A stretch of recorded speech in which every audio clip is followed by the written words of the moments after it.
Jim, how do you reflect on this afternoon's performance? I thought it was a terrible game of football, first and foremost. We're obviously concerned coming into the game in terms of energy levels in the players, given what they put into Thursday night. We turn up here and it's a glorious day in Kilmarnock, but the heat certainly didn't help. Dry, sticky, AstroTurf pitch, injury to Max Waters. The whole day from start to finish for us was a disaster, really. In the first half we showed a bit of pressing intensity. We managed to win the ball back quite high up the pitch a few times, and then that kind of dissipated after the interval. So do you think that was just a consequence of what the players have put into the last couple of weeks? Listen, the players are not robots at the end of the day. They're only human, and they've put a hell of a lot of effort into the last couple of weeks. But we can talk about tiredness and fatigue all we want. There is no excuse for the goals that we've conceded here today. One big long diagonal ball right over the top of our back line. The distances between the back three too big, and a decent finish from the Kilmarnock player.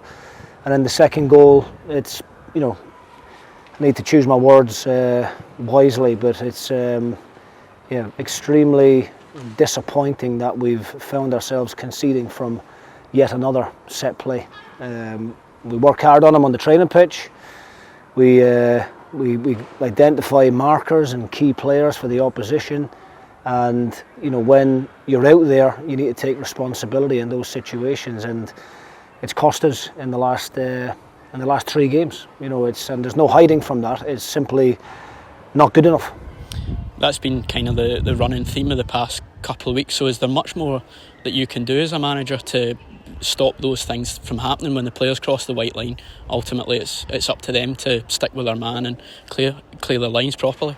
Yeah, look, I'm not going to stand here and throw the players under the bus. At the end of the day, we're all in it together. And like I said last week, on Thursday after the game, there is no blame culture here, but we need to quickly eradicate these issues that we're having from set plays. Last season we had one of the best defensive records from corners and free kicks against, and this year we've shipped far too many already in 2 domestic games and obviously the European game against Rapid Vienna. So you can be sure next week that will be a big emphasis on what the training looks like. But yes, players need to take responsibility.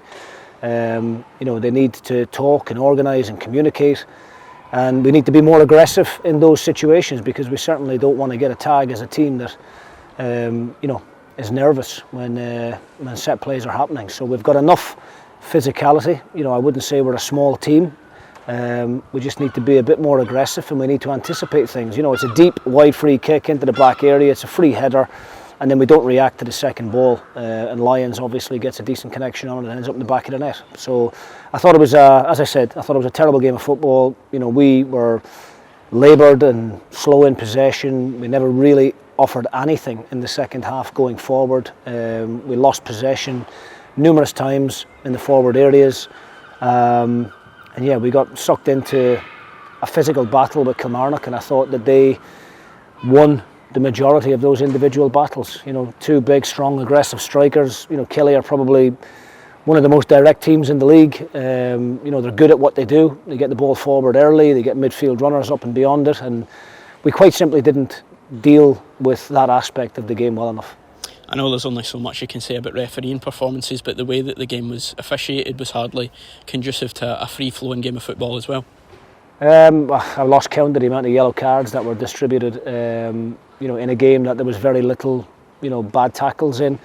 I'm not going to blame the referee for the result today, but you do get that feeling as the game's going on that all those 50-50 decisions were certainly not going in our favour, and that obviously builds to the frustration within it. But our performance was poor.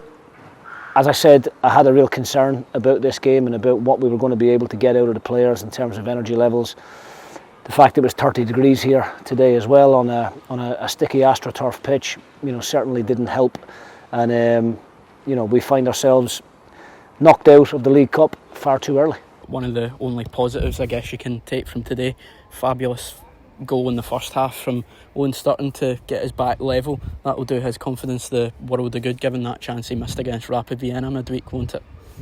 Yeah, look, Starts is a great prospect for the future, and he's getting his opportunity in the team at the moment, and he's going to be a really important player for us. You know, the plan is to try and get him as many minutes as possible this campaign, and you know, build him up to be one day hopefully that guy that leads the line for us. You know, it's still very early days with Owen. He's got a lot of development still to do, but he got his opportunity today because Max Waters is looks like he's pulled his hamstring. But you know, Sturts went on there, led the line, got his goal, and you know, obviously unlucky last Thursday not to get the winner against Vienna as well. So that will do his confidence the world of good. But you know, the reality is we cannot expect to have to score 2 and 3 goals to win games every week. You know, we have conceded far too many goals up to now, and we need to make sure we get that defensive solidity sorted as quickly as possible. A couple of weeks now until the derby, a chance to get a few of the guys back up to match fitness. Yes, yeah. I mean, look, we've got Namo back in the squad today, but obviously, you know, needs a lot of fitness work over the next couple of weeks. Amar Fatah not long back from an injury as well.